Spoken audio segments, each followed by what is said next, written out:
So, the next book I wanted to talk about was The Murder of Roger Ackroyd by Agatha Christie.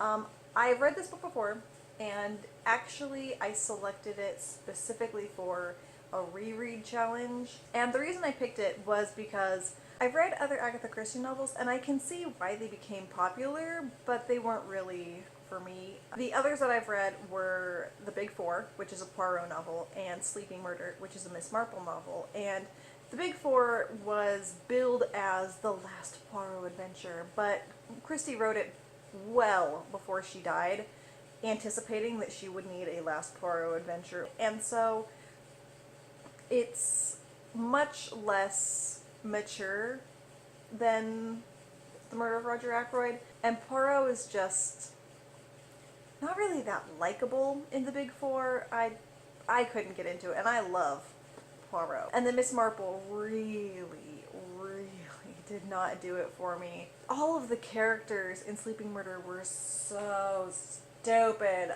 I just could not handle it. It was a cool mystery and it was a neat concept, but the characters, I just wanted to slap them on every single page. I could not take it. Despite not really liking those other two, I felt like I needed to give Agatha Christie one more chance, and so I tried out The Murder of Roger Ackroyd, and I was blown away. I love this novel. It is one of her later novels, as I understand, and the maturity compared to Big Four is so much greater. She has a lot more nuance. Poirot is much less annoying, and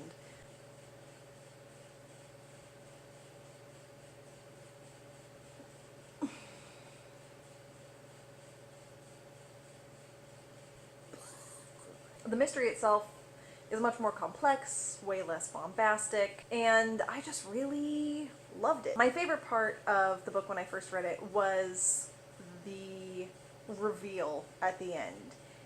When I was reading Sleeping Murder and The Big Four, when I finally got to the end and I found out who it was either not that big of a surprise in the case of The Big Four, or with Sleeping Murder, you know, it was a surprise, but it didn't like blow my mind, whereas with Murder of Roger Ackroyd, it totally blew my mind. And it's not even doing anything that revolutionary compared to modern detective fiction, but for her to have done this in the 20s is insane. It was so good. I completely recommend reading it. The reason I did the reread was I thought it would be interesting to reread a mystery novel since I already know who did it.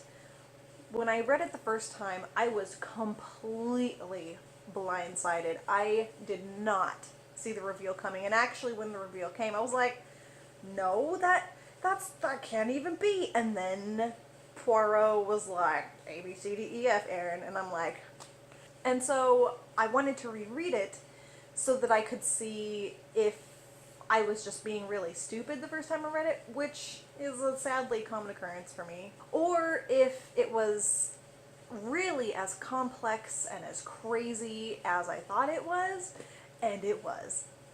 Holy crap. This book is solemn.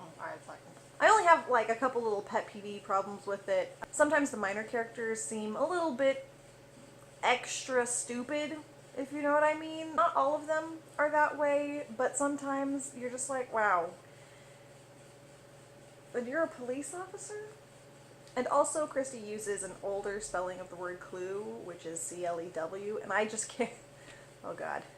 I don't know why, but that like rips me out of the story every time. I'm like, no, it's not clue, it's clue. Even though I understand it's a legitimate spelling, oh god, I still can't stand it. Other than that, it's engaging, it keeps you going. Poirot gives you just enough, but not too much. And the great thing is that just like the other novels, it's not written from Poirot's point of view, but it's not a Hastings novel. Dun dun dun.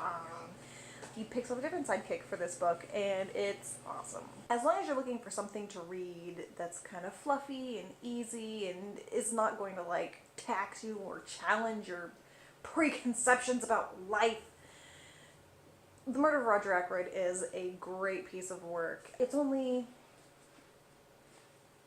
255 pages long, and I flew through it. It's just fast and easy and snappy, and I love it. It's a great book. You should read it now. If I could shove it through the camera to you, I would do that. But it doesn't fit. Someday.